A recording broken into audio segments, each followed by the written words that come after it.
Good evening, everybody. My name is Nicolas, and I work for a Swedish company called Becedo, where we do a lot of online content generation and machine learning. And I'm here tonight because I'd like to talk to you about recursion schemes. Not because I'd like you to understand what they are, although that would be a nice side effect, but this is really more of a revenge story. Because you see, as I was learning functional programming, I don't know what your journey was like, but mine was kind of difficult. It was an uphill battle with the amount of new things to learn and the amount of old things to unlearn. It really felt like I was never going to get there.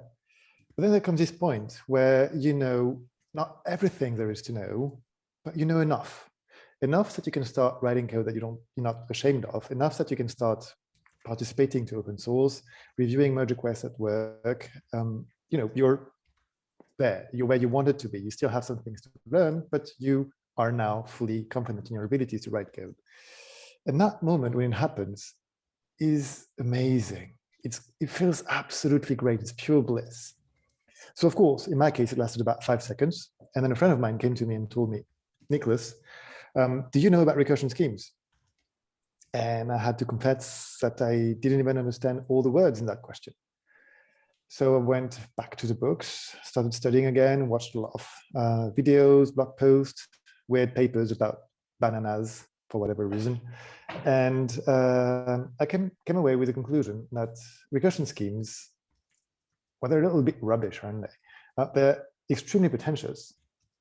They're very hard to put together, and the benefit is at best dubious, because the usual sales speech goes something like, if you want to write a simple interpreter for a mathematical language, doing it with recursion schemes is almost as good as doing it without.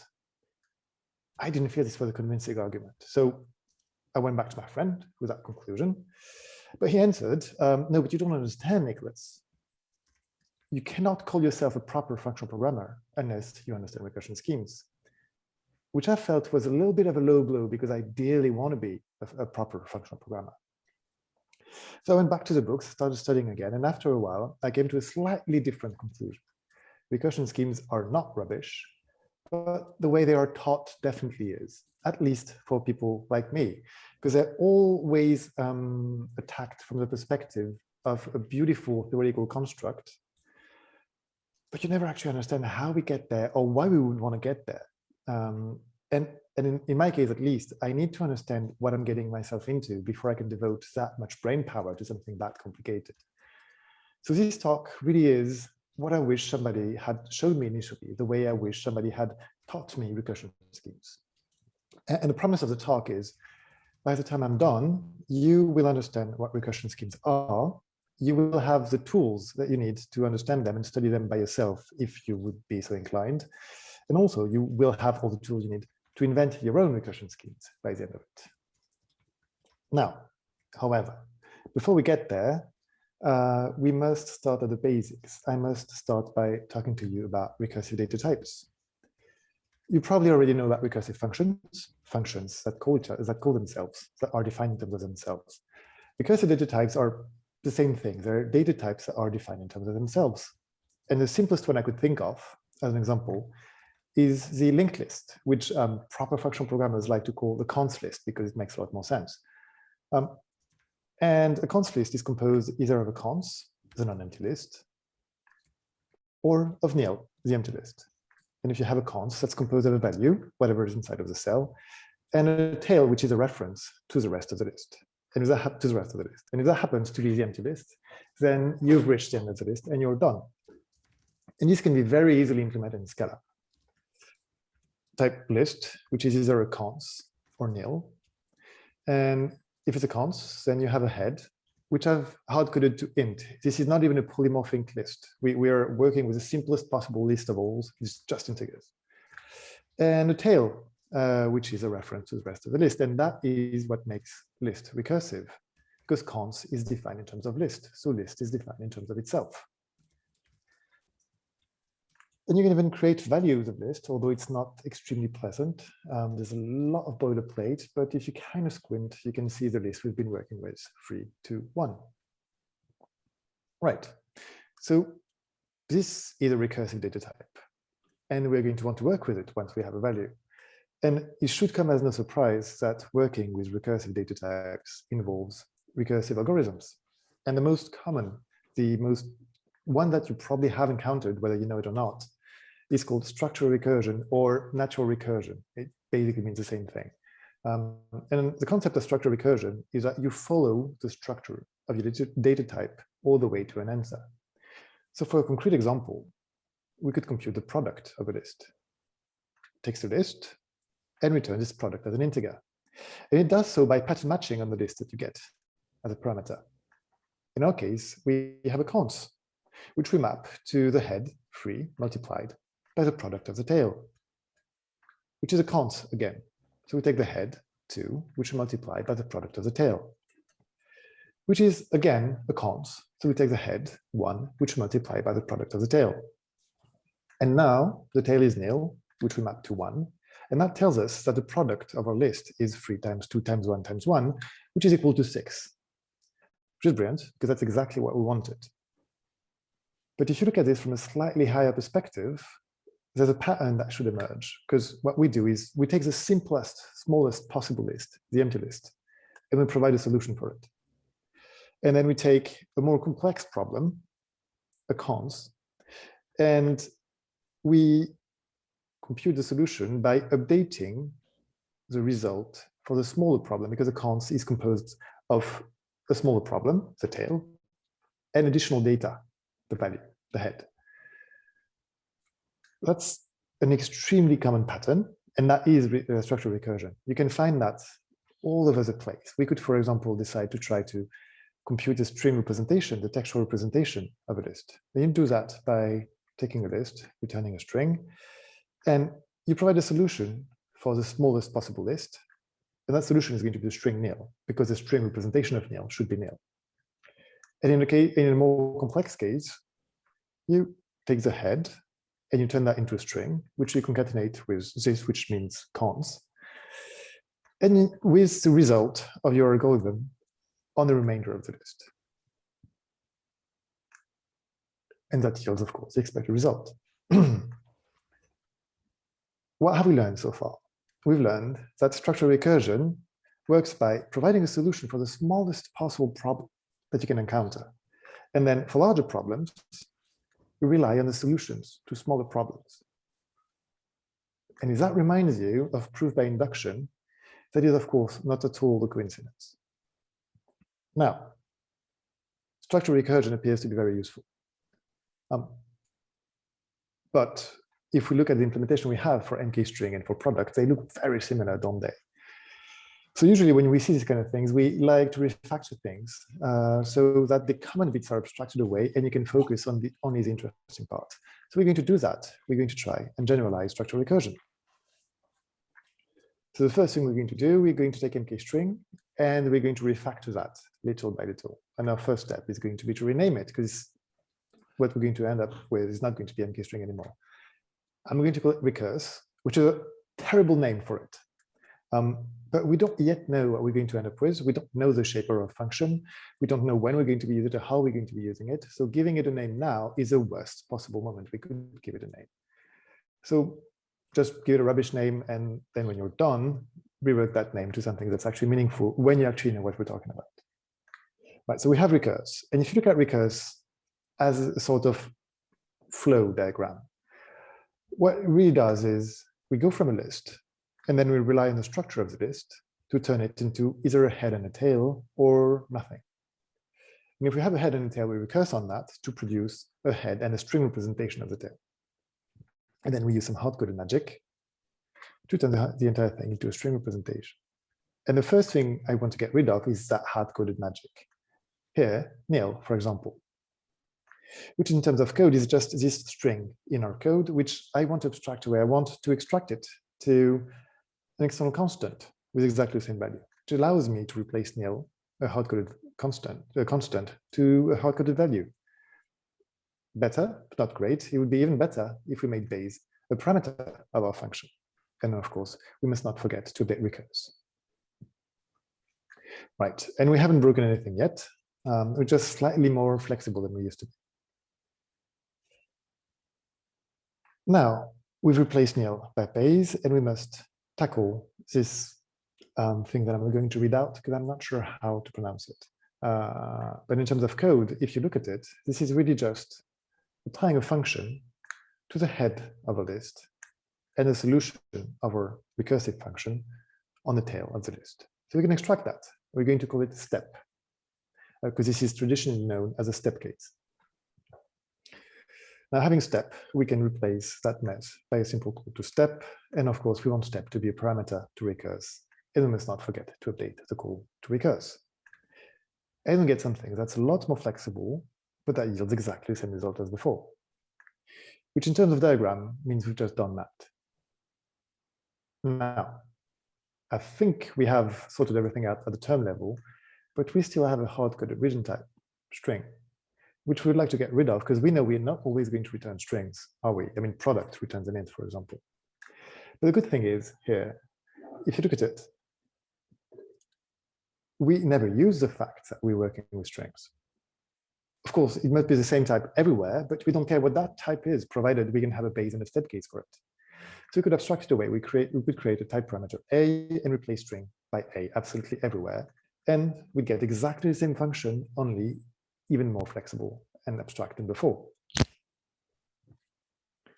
which in terms of diagram gives us that. And that is a perfectly good workflow for our recursive function, but I'm still not entirely happy with it. There's a few things I'd like to tidy up here. For example, I don't really like that call. It's not very clear what it's doing, and it shouldn't have to use base and step again because we have them in scope. We should be able to abstract them away and make that call clear. And the way I like to do this, not everybody likes what I'm about to do. It can be controversial, but it is my talk, so we're going to do it my way here. I like to take that whole thing and turn it into a helper function, which is traditionally called either loop or go. And I went for go for a loop here. And then apply that helper function to whatever input we got. In the case of loop, step is in scope, base is in scope. So we can call loop without referring to this value, without passing these values explicitly, which makes the intent of that bit of code a lot clearer, in my opinion, because now we're calling a step case on the head and the solution of a problem applied to the tail. And of course, this doesn't change anything. We've just reworked, shifted things around a bit internally. And this causes us to rename recurse to loop because recurse itself is not recursive anymore. It doesn't call itself. Loop calls itself. Right, and that is the final diagram. But if you pay attention to this, there's something a bit annoying about the way we've implemented it. Recurse takes a value, a list values, and the only thing it does is passes it to loop. So what we could do to make the meaning of recurse a little bit more explicit, instead of taking the values, we just return loop. And of course, we must update the recent type of recurse to a function. Now, this doesn't change much, but it does look like it makes things slightly more complicated at the call side because, well, we have two parameter lists now instead of just the one. It's hard to argue that two is not slightly more complicated than one. But the reason I prefer doing it that way is because it makes it more explicit what we're doing. If you look at mk strings expressed in terms of recurse, if I were to remove that in this parameter and mk string instead becomes a function from list to string, and of course, now that it's just a value, it doesn't need to be a def, it can be a value, then I feel that this makes it even a lot more clear that mk string is just a very specific kind of recurse. Because it's just parameters specified to recurse, it's just recurse with some twists. And of course, that doesn't actually change anything to the result of our function. Now we have a version of recurse that I'm kind of happy with, and we have to name things, which is serious business in functional programming. We do love to give very meaningful names, poetic names for things. And here, the name of recurse is actually one of the few names in functional programming that I do like. It's kind of poetic. You probably already know it. It's called fold, because you go from a list of things and you fold it gently onto itself until you get a single value in the end. And fold works exactly as before. And we have seen it work for MK string, because this is what we've been doing from the beginning. But we can, of course, also express product as a fold. It's just a fold where the base case is 1, and the step case is the head multiplied by the product of the tail, which gives us the same result as before, 6. So what have we learned here?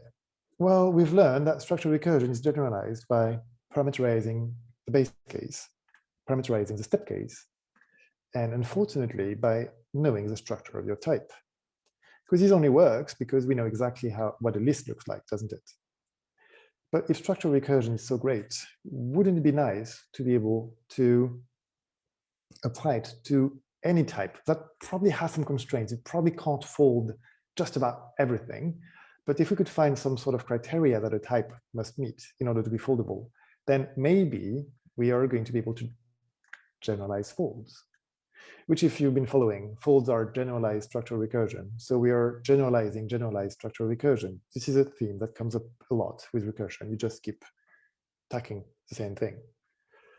So in order to generalize our fold, we're going to do the same principle as before. We're going to refactor our fold up until we're happy with it. You'll notice that refactoring comes up a lot. It's because that's unfortunately what most of our job is, refactoring things until we're happy with them. So fold works like that.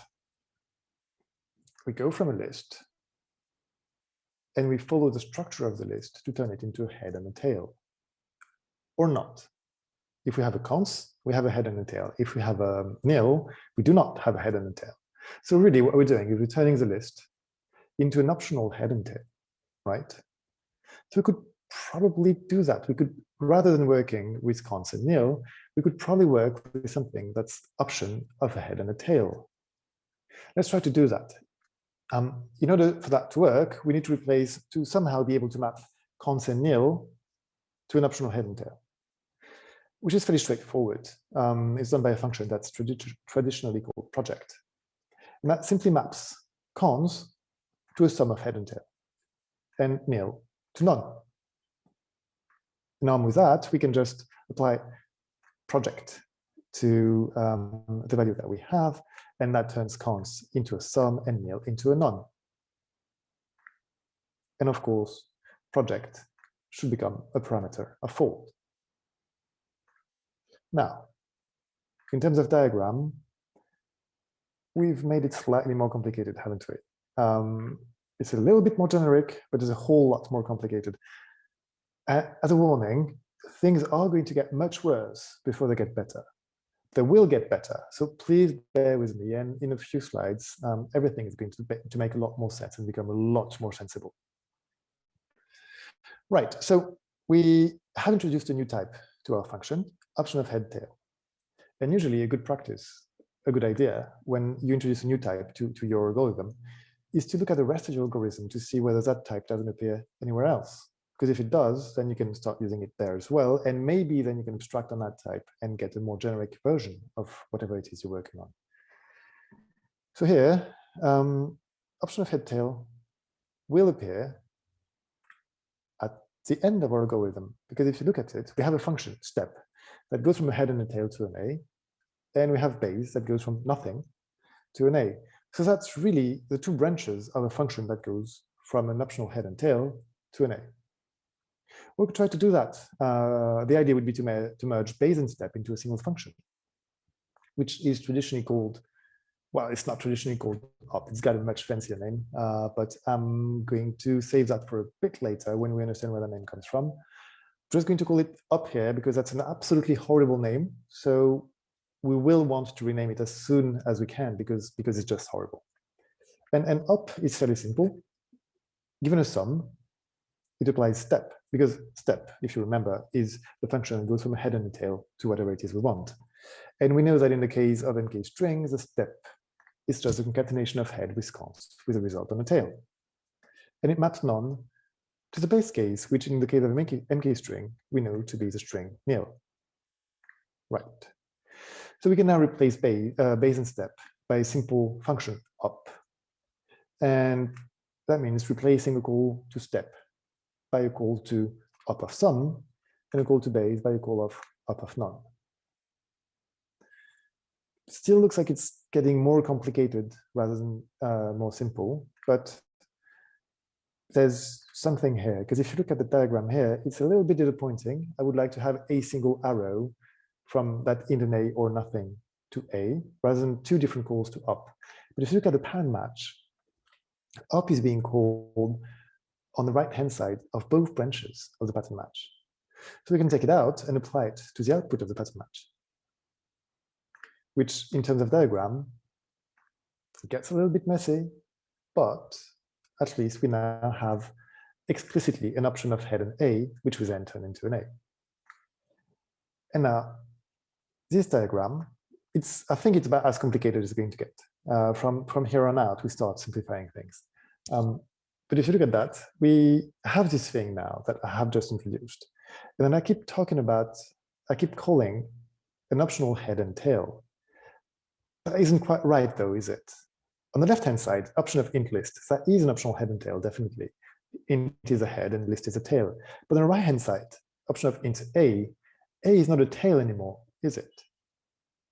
It's the result of a function applied to the tail of the list.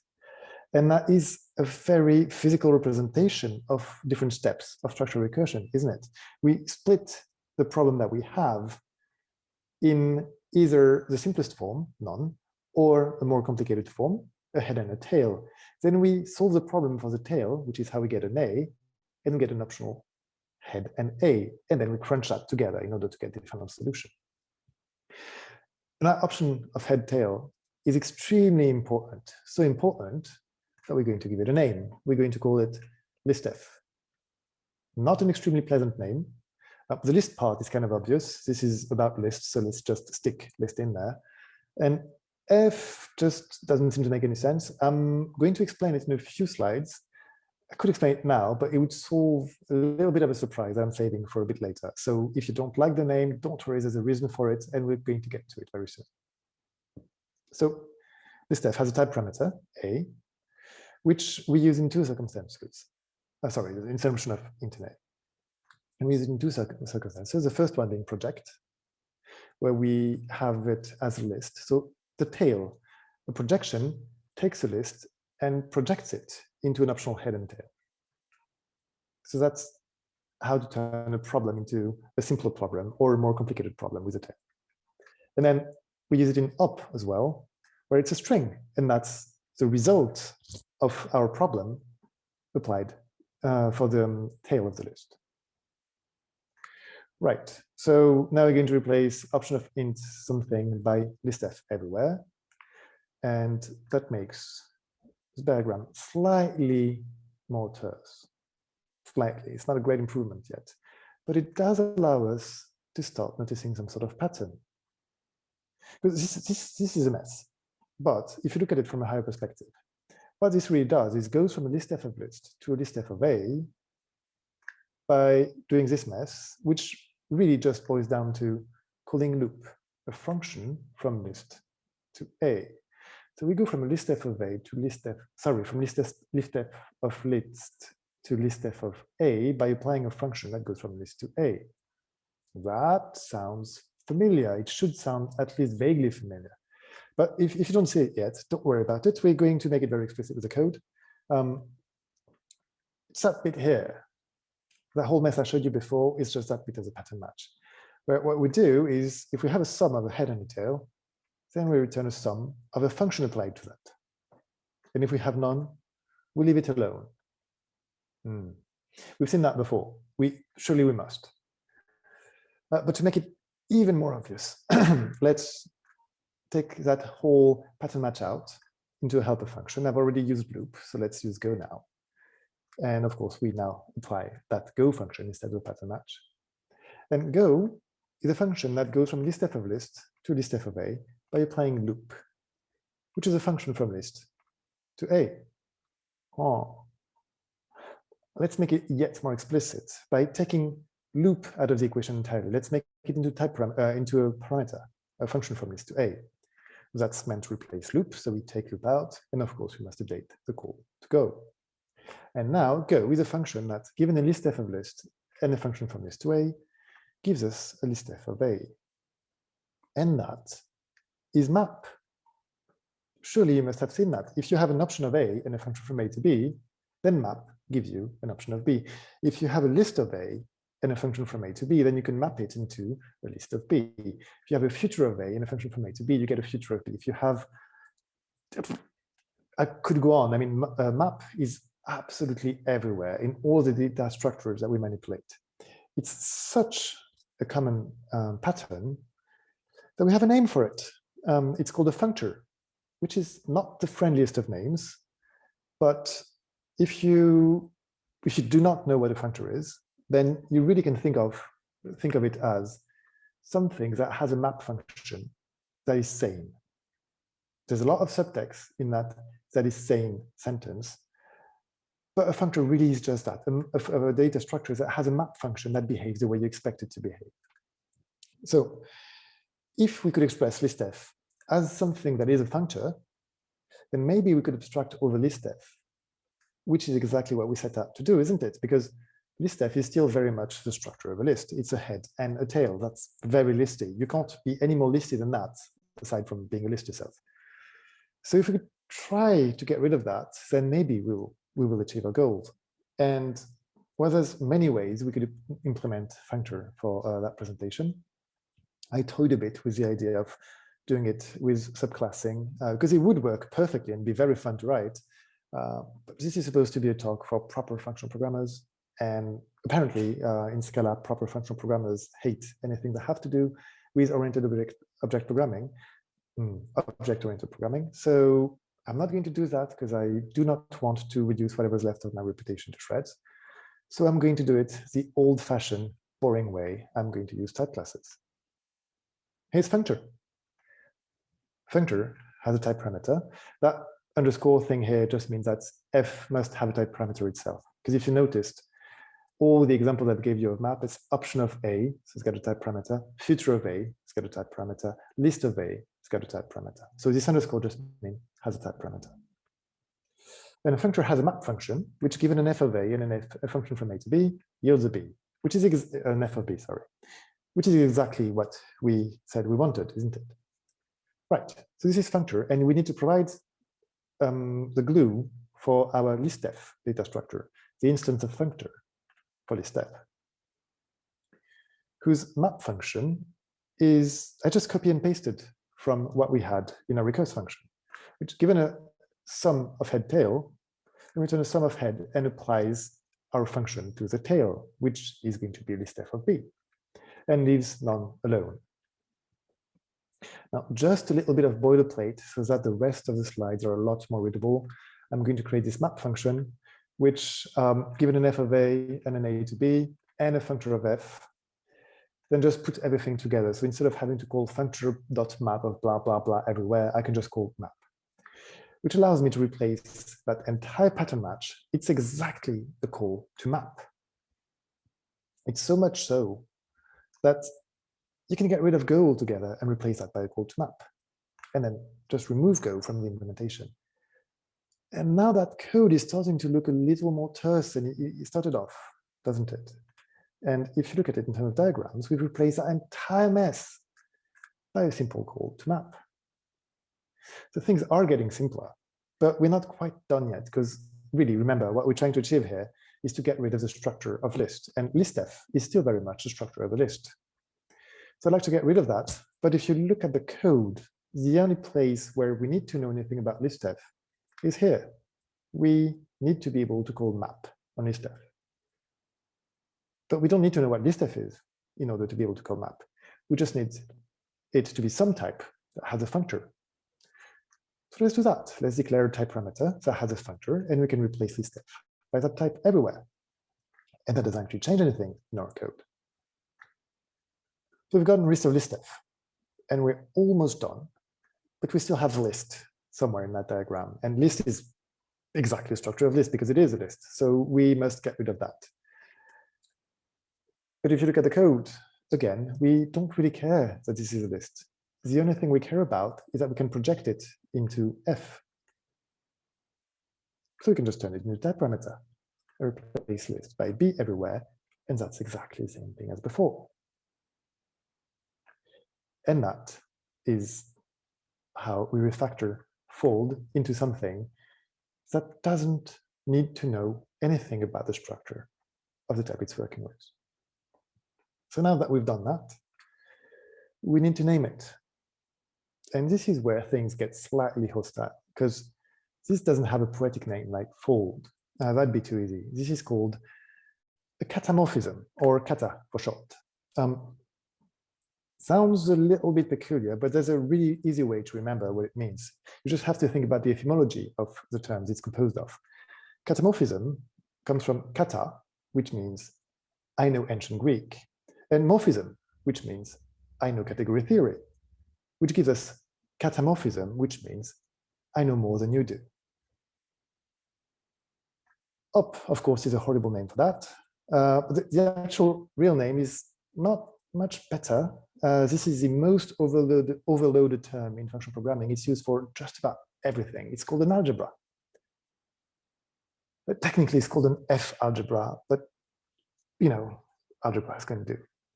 And finally, we have this F here, which also has a pretty name. This is usually known as either a pattern functor or a base functor, depending on which papers you read. I'm going to call it pattern functor because this is the name I've learned first. And a pattern functor is an extremely important part. This is the one thing around which everything we've just done hinges, because this is what allows us to turn a data type into the various steps of a structural recursion. So if you can project a data type into a pattern functor, then you have structural recursion. And well, we have been using MK strings as an example for catamorphism from the get-go, but we can of course express, op becomes algebra. And we can of course express product as a catamorphism as well. We just need to provide an algebra for it. But the algebra, which is the only interesting part really, is very easy. Given a head and the product of the tail, then our solution is the head multiplied by the product of the tail. And if we have the empty list, then the product of that is 1, the neutral element for the multiplication. And then our product is just an application of kata for this algebra and the projection function we wrote before. Now, what have we learned so far?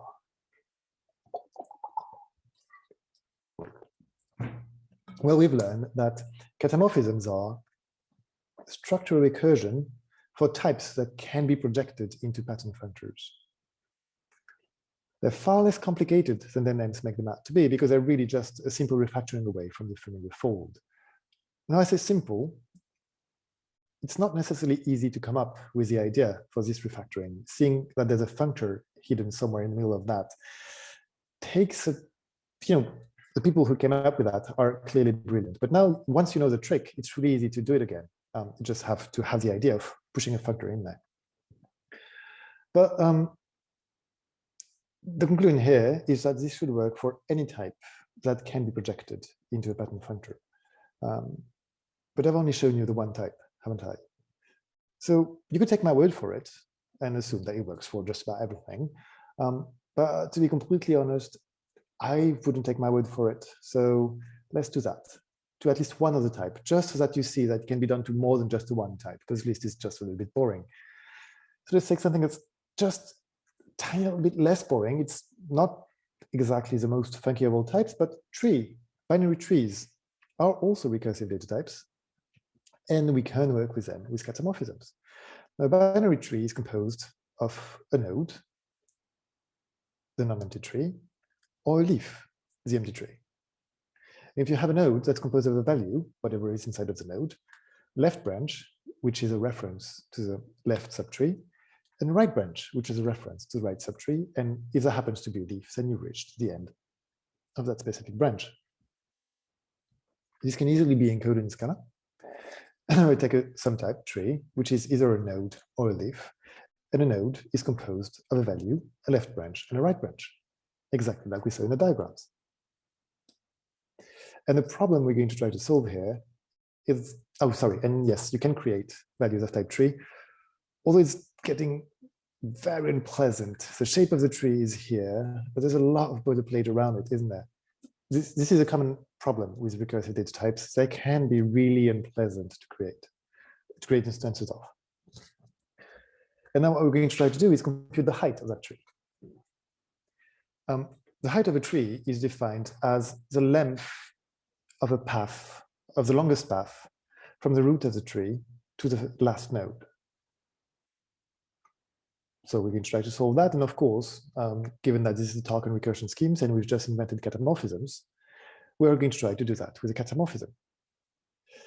And we know how that works, right? This is a catamorphism, except it's a very generic representation of a catamorphism. What we're going to do now is the exact opposite of what we've done so far. Instead of trying to abstract away all the details, we're going to put the details back in to have something specific to tree height. Well, the first step, of course, is input type, and that's easy. We know that the input type of a function that computes the height of a tree is going to be a tree. So that was easy, but then we have the pattern functor, f.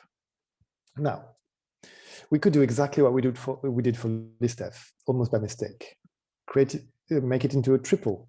But I don't really want to do that. I don't really want to have a triple, which is an optional left value, optional right. I don't like tuples. I don't like triples because parentheses everywhere, the underscores all over the place. It makes for extremely unreadable code, which some people actually think is a quality, but at least for a presentation where I try to explain things, I would like the code to be clear. So instead of doing it that way, I'm going to give you a very mechanical, very simple way of going from a recursive data type to its pattern functor. Go something like this. Take your type and rename it by adding f at the end. That f is, of course, a functor. That's where the f comes from. Now, take the possible values of your data type and add f at the end as well.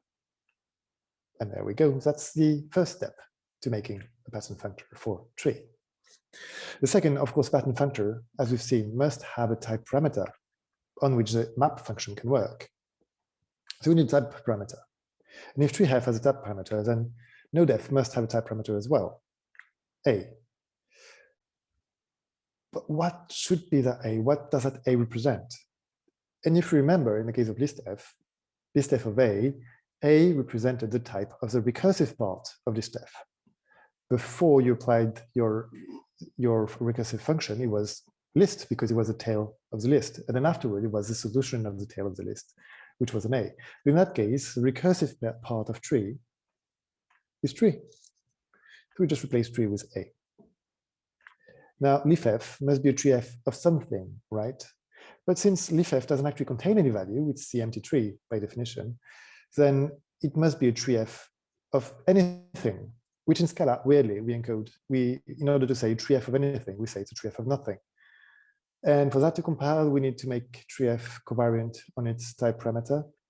If you have no idea what I just said, if that doesn't make any sense to you, it's absolutely fine to think about that little plus, just a syntactic trick to make this whole thing compile, because essentially that really is what it is. Right, so we have a pattern functor. And it's not f anymore, we've made it concrete, it's treef. And now we must be able to project from tree to treef. The projection function, project tree, is fairly straightforward because we just map from a node to a nodef with exactly the same values, and from a leaf to a leaff. Done. That's the projection right there. And in order to call map on treef, of course, we need for treef to be a functor. So we need to provide a functor instance of it, a functor of treef. With the map function, we're just given a nodef, apply the function that we want to map over to the recursive part, so the left and right branches. And it's going to leave leaff alone. And we're done. And finally, after all that groundwork, we get to the only part that's actually interesting and relevant to the problem, the algebra, which is a bit where we actually compute the height of a tree. So the algebra for the height is actually very straightforward. Because if we have a nodef, then we know the height of the left subtree and the height of the right subtree. And by the definition of the height of a tree, we know then that the height of this node is going to be the largest of the left and right subtrees, plus 1 because we have a new root. We have the node that we have right now. And the leaf is the empty subtree, so it's got a height of 0, sorry. And we're done. We're using height algebra, which allows us to write height as just an application of katamorphism to the right algebra and projection, and that yields 3, which is exactly the number that we were after. So what have we learned? Well, we have learned that kata works just fine with tree, but it involves a lot of busy work, so doesn't it? We had to do a lot of things. We had to well, define tree, well, that makes sense. But then we had to define a pattern functor for tree, which is basically tree with just some tweaks to it, but it's basically a tree, isn't it, tree F? Then we had to project from one to the other. Then we had to define a pattern functor for it. And then finally, we could start writing code that actually was of actual interest to the problem at hand. We had to compute the height. So that's a lot of work before we can even get started on solving our problem. Luckily, there's a solution to that problem. There is a trick to reduce the boilerplate. The main idea is that we have seen that a data type and its pattern functor were extremely similar. So similar, in fact, that we might be able to express one in terms of the other. And since the pattern functor is slightly more generic than the data type itself, then maybe we can express a recursive data type in terms of its pattern functor. So let's try to do that for list. Let's try to create a list2 data type, which is going to be a listf of something, so expressed in terms of the pattern functor for list. What could we put in there? Well, we have seen times and times again that the type parameter that we have for a pattern functor represents the recursive part of your data type. And in the case of list2, well, the recursive part of list2 is itself is list2. So we want to have listf of list2. But that doesn't actually compile in Scala. We are not allowed to declare recursive type aliases. But we have been talking for, I'm not sure how long I've been talking so far, but we have been talking for a while about recursive data types. So maybe we can't use a type alias, but a recursive data type. Maybe we can't be a listf of list2, but maybe we can have a listf of list2. Now, that data type looks a little bit weird. It always causes me to pose. And the only way I finally managed to get my head around it was the way I usually do things. I take a pen, a bit of paper, draw things out until it starts making sense. So let's try to do that here so you can visualize what list2 is. Let's represent int2, which is our usual 3 to 1 list, but as a value of type list2. There's got to be a value of type list2, and we know that list2 is a wrapper for something of type listf of list2. Listf of list2, if you remember, is a pattern functor, so it's an optional head and tail. And here we do want a head and a tail because we want a list 3 to 1, so we want a head with 3. And a tail, which is of type list2. List2 is a wrapper for a value of type listf of list2, which is an optional head and tail. And again, we do want a head and tail here because we want 2. And the tail is something of type list2, which is a wrapper for a value of type listf of list2. And we, again, want to have a head and a tail because we want 1, and a tail of type list2, which is a wrapper for a value of type listf of list2. And here, we do not want a tail anymore because we've reached the end of the list. So that's a lot of code and so rather longer diagrams than usual. But if you look at it in a certain light, this is a list. It's right there. Exactly the same list as in the very first diagram I showed you in this talk. Sum of 3, of sum of 2, of sum of 1, of none. And this is where the structure for list is encoded. List 2 is just additional structures that we have added to allow for recursion. But it does not actually know anything about the structure of a list. It's just there to allow us to be recursive. So that means that possibly we could be able to use exactly the same data structure to represent other recursive data type. Maybe we could write tree2 as a tree of tree2. And that's exactly listf of list2, isn't it? the name is not exactly the same, and we're using treef instead of listf, but we can fix that, can we not? First thing is go back to list2 and make listf into parameter, because we don't actually need to know anything about listf other than the fact that it has a type parameter. So listfs become f. But list2 now has a type parameter. And the only thing we can put in there, the only thing that actually works, is it's got to be list2 of f. Now that type looks a little bit weird, but first we're going to have to do something that we, proper functional programmer, love to do. We're going to have to name it, because it's clearly not list2 anymore. It works for any data type, recursive data type. And the name for that is surprisingly, well, it's not super easy to guess, but it's very easy to remember. It's called fix. It's a lot less complicated than what we used to. Now, the reason for that is because it's actually short for the fixed point combinator, which is a little bit more complicated. But it's actually very easy to see why. Because the fixed point of a function, f, is x, such that f of x is equal to x. So it's a fixed point because f leaves x unchanged on that point. In mathematics, the fixed point combinator is a function that, given a function, returns its fixed point. So fix f of f is going to be equal to x.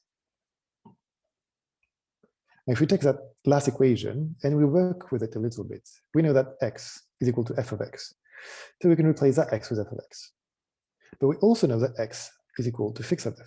So we can replace that x with fix of f. And now if you look at the mathematical equation and the type equation that we have, they're saying the same thing, aren't they? Fix of f maps to f of fix of f. They're exactly the same thing. This is why this structure is called fix, not because we're being fancy, but because it is exactly the fixed point combinator, just at the type level. Right, so we have fix, which allows us to express fixed list, which is our list, but expressed as a fix. It's just a fix of listf. And we can create some values of fixed list. It's not very pleasant. This is a list that we have. The signal to noise ratio is not great here because this is a signal, this is the noise. Not an ideal ratio, it's mostly noise, but still we can work with fixed list, and could be a lot worse. We could be working with trees, for example. Fixed tree, which is tree represented as its pattern functor treef, as fix of treef, then here's a value of it. I'm not even going to try to read that out, but the tree is the actual tree is lost somewhere in there. Good luck. Right. Now, we have been able to express our recursive data types as specialized version of their pattern functors by using fix.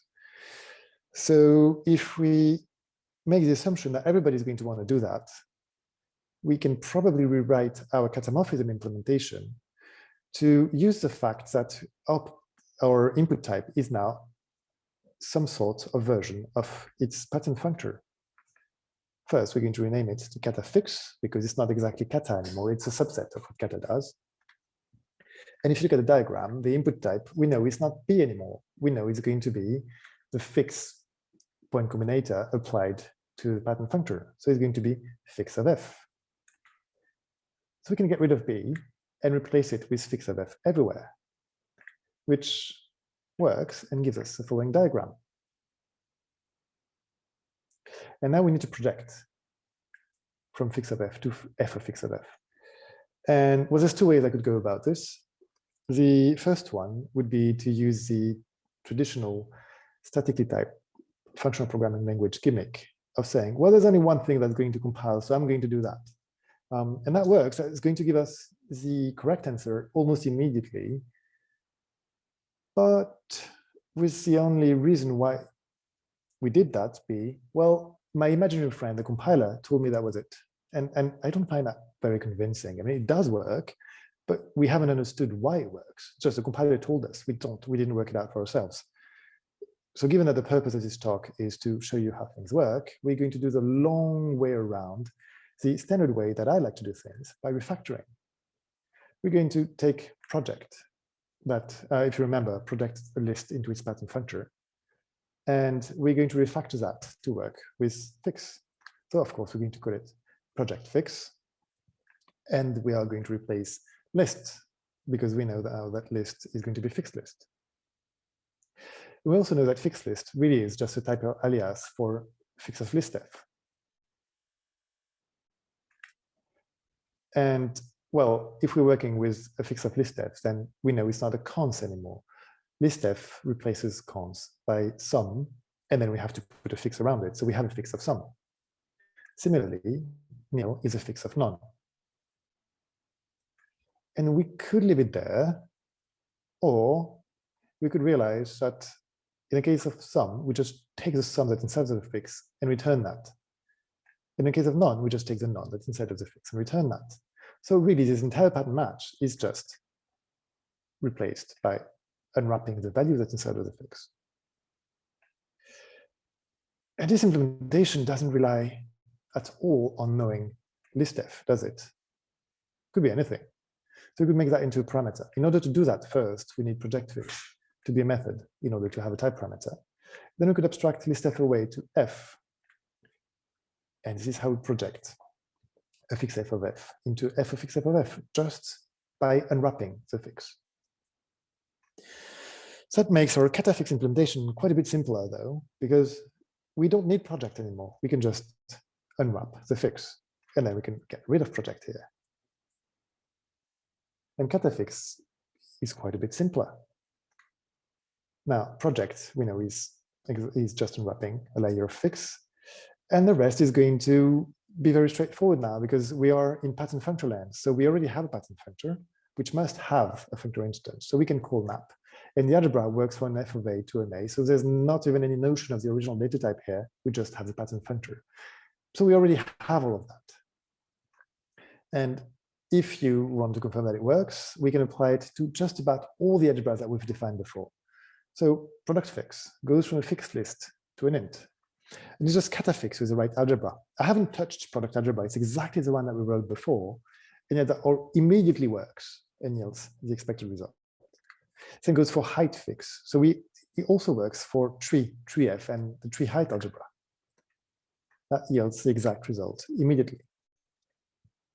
So it's quite nice. We have made our life slightly simpler because we didn't have to, well, we did have to define the pattern functor, but we didn't have to define the data type the pattern functor applies to.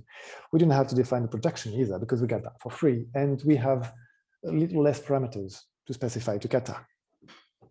So that's the benefits of using fix. And there's a cost to using fix as well. If we want to pattern match on a fixed list, this is what we have to do now. This is what we used to have to do. It's not much more complicated, but it's definitely a little bit more complicated because you have to know that there's a sum wrapped inside of a fix. You have to know a lot more structure than you used to, and it's a little bit more code. But people would argue that I'm being a little bit facetious here because the purpose of kata, the purpose of fold, is never to have to pattern match anymore. So it's not a big deal that pattern matching has become slightly more unpleasant because we shouldn't be doing it anyway in the first place. I don't agree with that notion. I still think that pattern matching is useful, but let's pretend that I do. This is how you create a value, a fixed list. And this is what we used to have to do. And if you remember, right at the beginning of this talk, I told you, well, that's not ideal, is it? That's a lot of boilerplate for not much code. That's so much worse. And that was too much. This is what we have to do now. So there is clearly a cost to working with fix. And the way I think about it is using fix makes the hard case easier for me, the author of the data type I'm working with. Because I don't have to write the data type, just a pattern functor. I don't have to write the projection, and I can avoid passing project everywhere because I get that for free. So me, the data type author, I have a slightly simpler life because I don't have to do these things anymore. I would have had to do them exactly once, just a one time, but I don't have to do that. So that clearly is a win. But it does make the easier case harder because pattern matching has become harder and value creation has become harder. And I hope that you, as the authors, as the users of my library, are going to create a lot of values because that's the entire point, isn't it? So while it has made my life easier once, it has made your life harder every single time you use my type. And I think that doesn't actually make any sense. I think that's exactly the wrong trade-off to make. If I write a library, is not to take the complexity and push it onto you so that I don't have to deal with it. The entire point of writing a library is that I take care of the complexity so that you don't have to. So fix really doesn't make any sense in that context. And unfortunately, whenever you want to learn about recursion schemes, most of the time, the first thing that people are going to tell you is, right, before we get started, let me tell you about fix, because we must know about fix in order to understand recursion schemes. And not only is that not true, because you completely understood catamorphisms before I even brought fix up. It's not true, but it's not even a good idea because it makes things so much worse for zero benefit. So fix is not a very good idea, but it has allowed us to spot a very recurring problem with recursive data types. Creating values of recursive data types is really painful because you have all of these boilerplate. Can we make that better? Can we have a solution for that? Well, yes, there is a solution to that problem. It's called generative recursion. It's a kind of recursion that you use to create values. So kind of the opposite of structural recursion, where you take a recursive data type and turn it into a value. Here, you're going to take a value and turn it into a recursive data type. You could, for example, compute the range of a function. The range of a function, sorry, but not the range of a function, the range of an integer, goes from an integer and returns the range from there. So if you pass 3, for example, you're going to get the list 3, 2, 1. And so go from an int, return a list by first checking, is our state greater than 0? And if it is, then we stick that into the head of a cons and compute the range of the next smallest integer. This is 2. 2 is greater than 0, so we stick 2 into the head and compute the range of 1. 1 is greater than 0, so we stick 1 into the head and compute the range of 0. 0 is not greater than 0, so we return nil, which gives us the list that we wanted to have, 3, 2, 1, nil. Great. Now, exactly as before with structural recursion, there is a pattern here, a higher level pattern that you might be able to spot. Because what we've done is we've applied a predicate on our current state. And if that predicate held, then we've used the state and transformed it into some way to put it into a recursive data type. And then we've taken the next step, state, and recursed on that. And if the predicate didn't hold, and sorry, put that in a recursive data type. And if the predicate didn't hold, then we return the empty list. And that pattern is also very common, slightly less common than structural recursion, but still very common. You can find it all over the place. We could, for example, write car codes, which is a function that, given a string, is going to return a list with the ASCII code of all the characters that composes it. You might, for example, be trying to write a string to a row byte output string. So we go from a string and return a list. And you do so by first checking whether the list is non-empty. So that's our predicate, is the list empty? If the list is not empty, then we transform our state. Sorry, if the string is not empty, we transform it, the state, into a value, the head of the list of the string as an integer. Then we recurse on the next state, which is the tail of the string. Recurse on that, put everything in a cons, and if the predicate doesn't hold, then we return the empty string, the empty list. And now, of course, here's exactly the result that we wanted to have. And this is the essence of generative recursion. It's composed of a predicate that tells us whether or not to keep recursing, and a way of extracting a value and a new state from a given state. And then we need to have some sort of recursive structure around these elements. And this recursive structure, exactly like with structural recursion, we're going to try and see whether we can abstract over them to provide a more generic version of generative recursion. We're going to generalize generative recursion. This is going to be very familiar because we're going to go through exactly the same process as structural recursion. We're going to go from the implementation of a function that we have already done, our codes, and then we're going to refactor that until we've abstracted away all the moving parts. I'm going to go slightly faster before structural recursion because you'll see it's exactly the same exercise. We're going to do the same thing just from the other end. So it's not called car codes anymore. We're going to give it a name. We're going to call it recurse, because why not? And if you look at recurse in terms of a diagram, the way it works is, given a state of string, we apply a predicate on it. Is it empty? And depending on the output of the predicates, that's going to give us a new value n next state or not. And then we're going to recurse on that to get either a head and a tail or not, and turn that by knowing the structure of a list into a list. The first thing we're going to abstract over is a predicate, which is fairly simple because it's just a function that goes from our predicate to a Boolean. So we can abstract that. And instead of hard coding it, we call a predicate. And of course, it's better to have predicate as a parameter. And we must not forget to update the call to recurse. Great. So that's one step. We have abstracted over the predicate. And now we need to abstract over the function, the update function, the one that given a state gives us the value and the next state. So that's really just all it is. It's a function that given a state turns it into a value in the next state, which is traditionally called update. Now, using update in our recurse is going to involve a little bit more work than before, but it's very straightforward if you pay attention. So we update our state, which gives us a head and a next state. We take the head and we recurse on the next state. Sorry. Right. And recurse on the next state. And that gives us what we wanted. Now, of course, update must be a parameter to our recurse function. And we must not forget to update the call to recurse with update. Now, this bit of magic has been turned into a call to update. And, well, now we would like to generalize the input type. We would like not to just work with strings. But exactly as with structural recursion, we don't actually use the fact that this is a string. We just use the fact it's the same type everywhere, but we don't need to know what type. So we can turn that into a type parameter and replace string with a everywhere.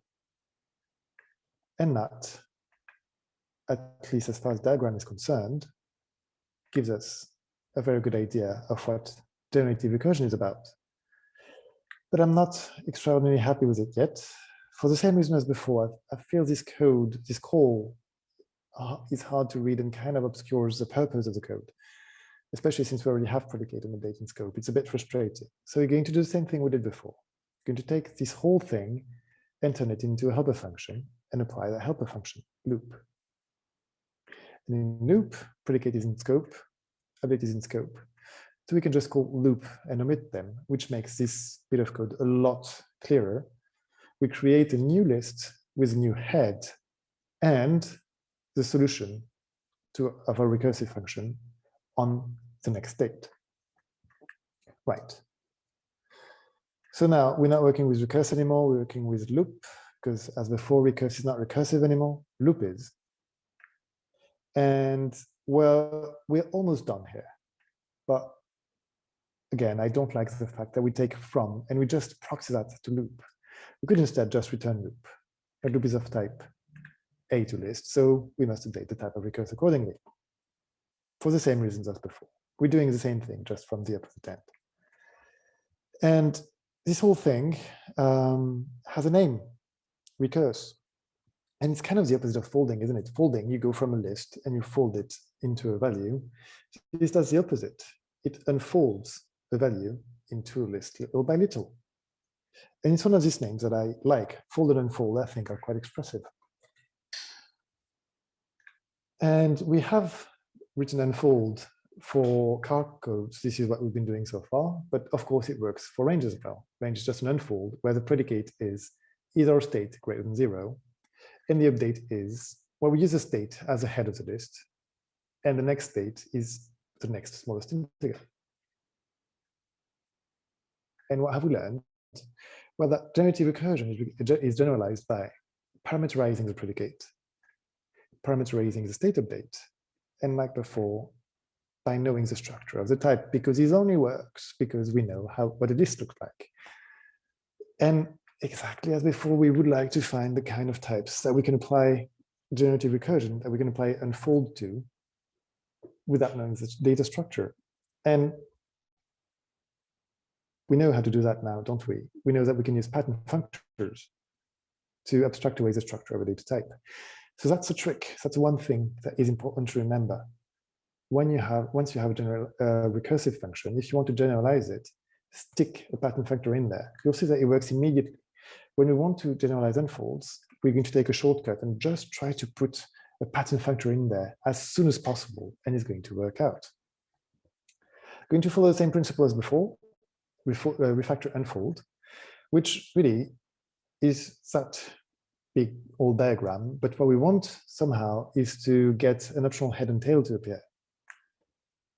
And there's one here, even there. If you don't look at what goes in the middle, we go from an A to an optional head and A. And we can write that function because it's just a merging of the predicate and the update. This function is traditionally called, well, I'm not going to give you the name right away, but we're going to call it up for the moment. And that's just a merging of predicate and update. So if the predicate holds, and we know that in the case of car codes, the predicate is the state empty. And if the predicate holds, then we return some of the next state, where the next state, we know, in the case of car code, is just the, hard to pronounce, the head of the list as an integer, and the next state is a tail. So we go from a state to a value and a new state. If the predicate doesn't hold, then we return none, because we've reached the end of the list, so we want the empty list. And I'm not going to insult your intelligence. This optional int and string here, that's, of course, is just a list of a string. So now we have up, which you can use to replace predicate and update.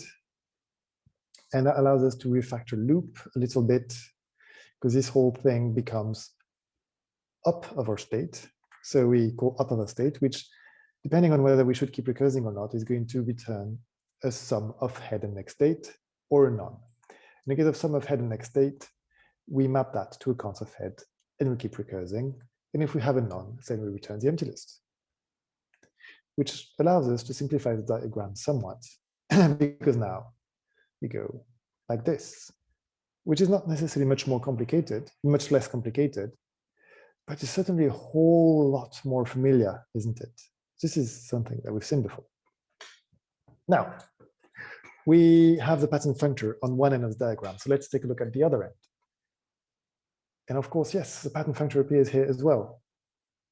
Because we go from a head and a tail to a list, or from nothing to a list. That's really just a function from an optional head and tail to a list, isn't it? And that's the aggregation of this content here. So we can write it fairly easily. This function is traditionally called embed, and it's straightforward to write, because if we do have a head and a tail, then we put that in the list in the const. And if we don't, then we return the empty list. And again, this is not an optional head and tail. That's really just a listf of list, which allows us to rewrite this code. Because now const, sorry, we need to take embed as a parameter. Now, const, so the creation of a list, that's really embed of sum. And nil, as we've seen, is really embed of none. An embed is called on the right-hand side of all the branches of a pattern match. So that means we can take it out and apply it to the result of the pattern match, which is giving us some code that is starting to look more and more familiar. And in terms of diagram, well, it got worse, certainly, but it also got very familiar, hasn't it? That bit here, that's really going from a listf of A to a listf of list through loop. That's a function from A to list. That's map.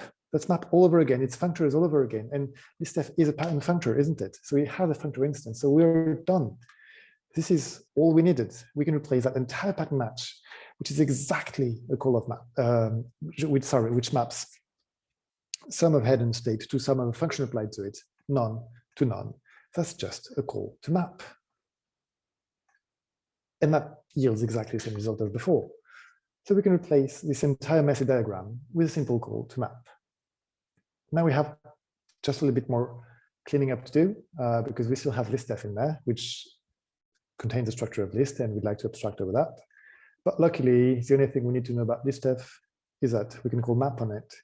So that really means we just need some types that has a functor, and we can replace list by that type.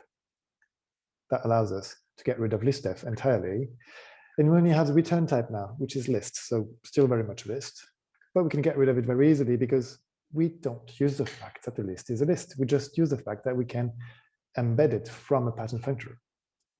So we could just replace it by type B, and nothing would change.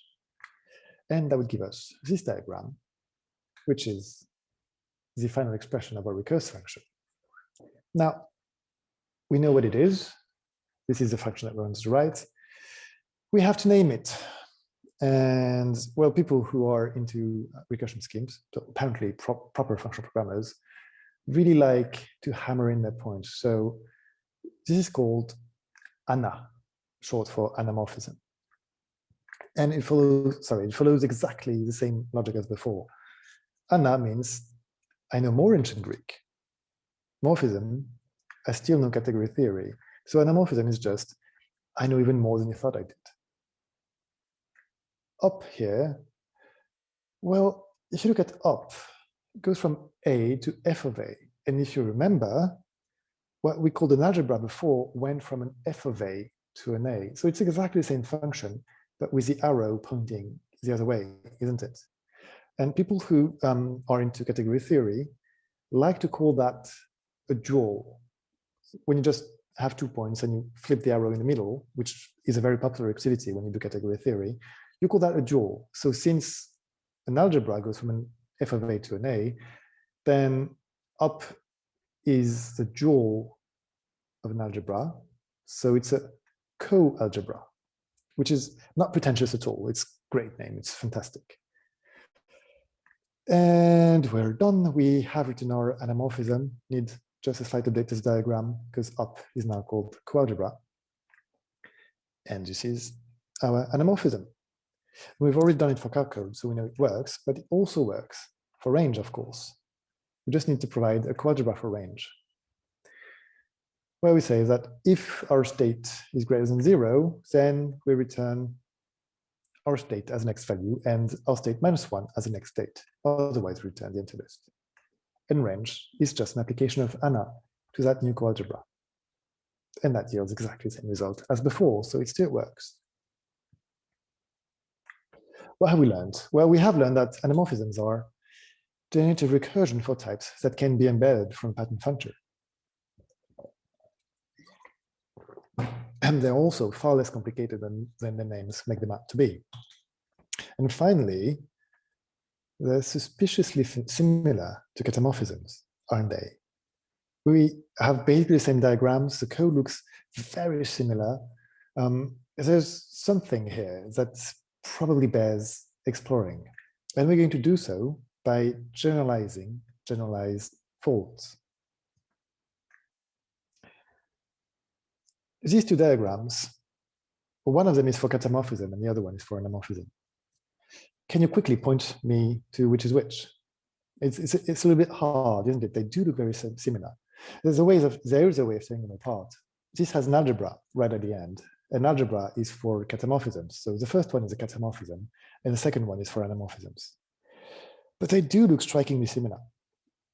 And if you want to make this similarity even more obvious, what we can do is take the anamorphism and just flip the nodes around. We don't change the meaning of the diagram. The same arrow still points to the same node. But if you just change the layout a little bit, then something weird happens. Because the nodes are exactly the same ones in the same order, but the arrows are pointing in opposite directions, aren't they? And we've just seen that kind of pattern with algebra and coalgebra, right? If you have points and you flip the arrows that link them around, then that means these two things are opposite of each other. They're dual of each other. And this is one way in which katamorphism and anamorphisms are very similar. There are duals of each other. They're exact opposites. But there's one more way in which katamorphisms and anamorphisms are similar to each other. And in order to explore that, we can make the observation that when they are dual, that must mean that one ends where the other one begins, right? Which means we can compose them. This is the composition of a katamorphism and an anamorphism. And what could that be? Well, for example, factorial is the composition of a katamorphism and an anamorphism. If you compute the range of an integer, so range of 3 is going to be 3, 2, 1, and then a product of that is going to be 3 times 2 times 1 times 1, that's exactly factorial, isn't it? Similarly, show range. If you compute the range of an int and then calling mk string, so that's going to return a string representation of the range of the specified integer. So it does make sense every once in a while. It does make sense sometimes to compose katamorphisms and anamorphisms. And in order for that to be a little bit more visible, I'm going to take this show range and put concrete types and names on the diagram so that we can view things a little bit more clearly. So show range it first calls range. So range takes an int. So we know we must go from an int and apply range coalgebra to it. Then we know then that we go into the pattern functor for list, right? Because range returns a list. So this goes into listf. And then we must go from listf to the output type, which in the case of range is a list. Now we're done with the anamorphism part and we're in katamorphism land now. And we're calling mk string. The mk string takes an int list as an input parameter. And we know that in the case of a katamorphism, the pattern functor for list is listf. And finally, we're going to apply that to mk string algebra to get a string of the entire thing. So this is our concrete composition of anamorphism and katamorphism to get show range. And if you look at that bit, it does look a little bit unnecessary, doesn't it? Somehow we get to a listf of list. Then we go from a listf of list to a list and then back to a listf of list. Looks like we might be doing a little bit more work than strictly necessary here. But in order for us to be convinced of that, let's look at actual values. Let's call an actual show range. Let's see how an actual show range call works out. The first thing we do is take an int. We call show range of 3. And this diagram tells us that we must apply range coalgebra to 3. Range coalgebra tells us that if our state 3 is greater than 0, it is, then we get sum of our state 3, and we recurse on 2. 2 is greater than 0, so we get sum of 2, and we recurse on 1. 1 is greater than 0, so we get sum of 1, and we recurse on 0. 0 is not greater than 0, so this is where we stop, we get none. Great. Then we recurse a bit, and we call embed.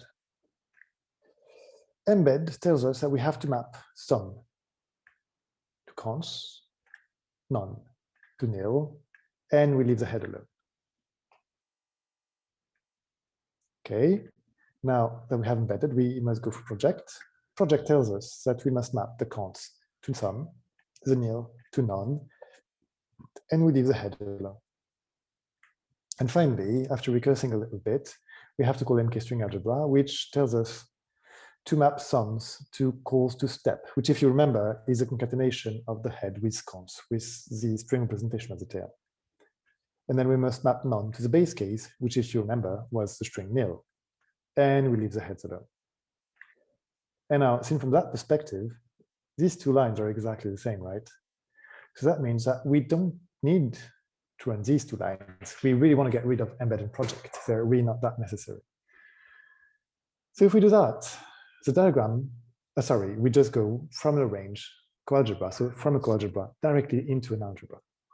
And the diagram for that is going to look something like that, where we have the range coalgebra and the MK-string algebra. And now, I'm going to make that more abstract. I'm not going to go through the code because it's been a while now. You're used to it. I'm just going to replace it with abstract types.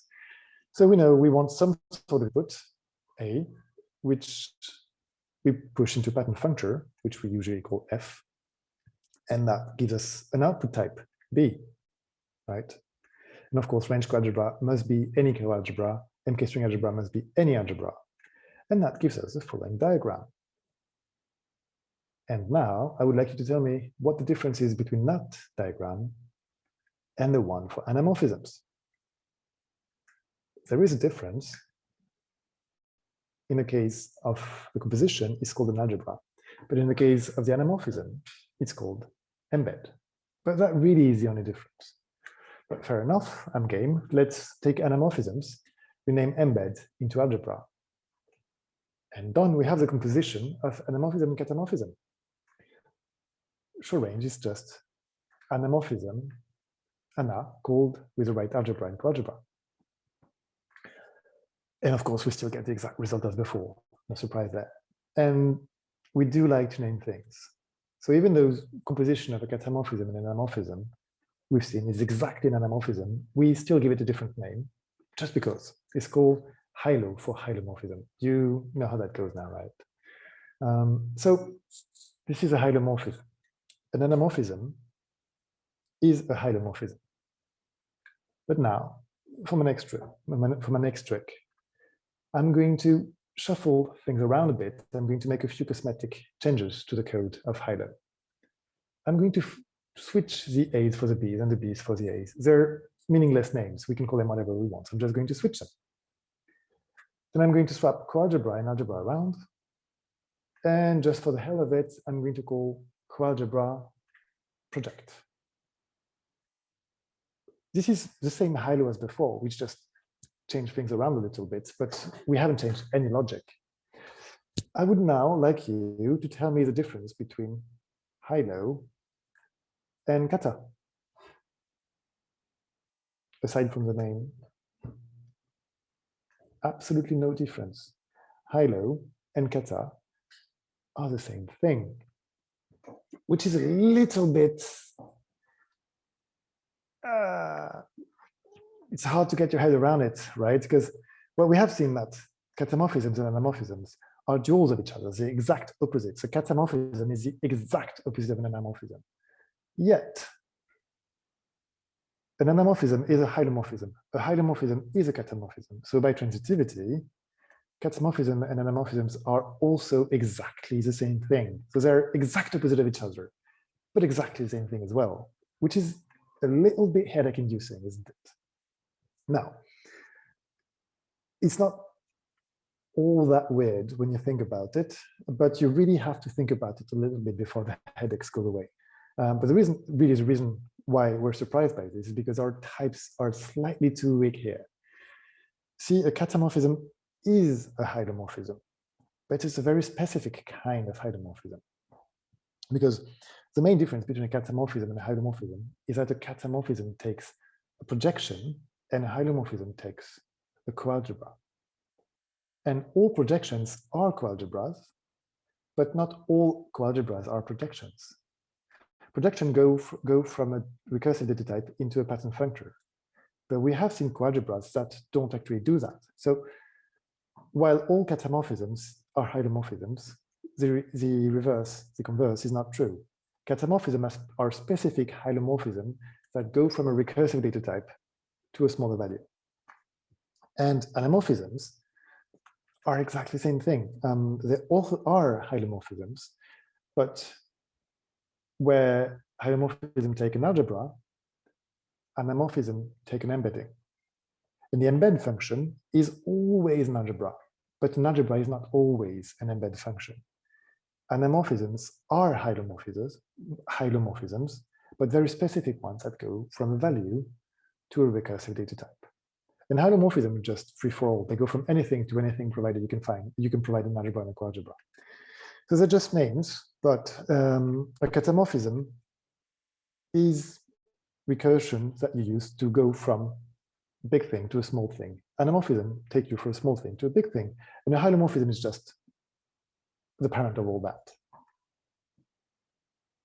Now, in closing, if you remember just one slide, this is a slide to remember because this is a slide in which I point out that I delivered on my promise. I told you that you would understand what recursion schemes are. And you do. We've seen what they are. They are abstract representation and names for recurring common patterns that we find all the time. That is a design pattern. In the sense of a gang of 4 design patterns, that is exactly a design pattern, a common name and pattern for something that occurs a lot in the code.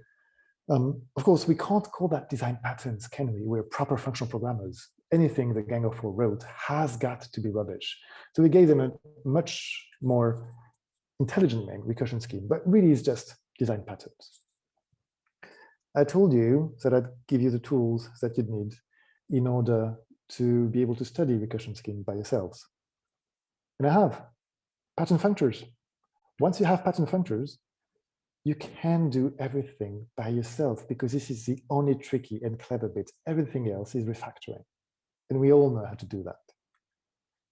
And now that you have that, you can study all of the really wild bits of recursion schemes. You can study other kind of recursion schemes. There's a whole bunch of them. But the general idea is always the same. Take a recursive pattern that you find yourself using more than once, put a pattern functor in there somewhere, give it a really fancy name to show off how smart and more educated than everybody else you are, and you have invented a recursion scheme.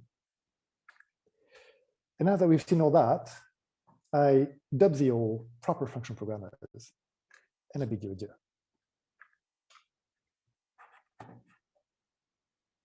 Do we have any questions?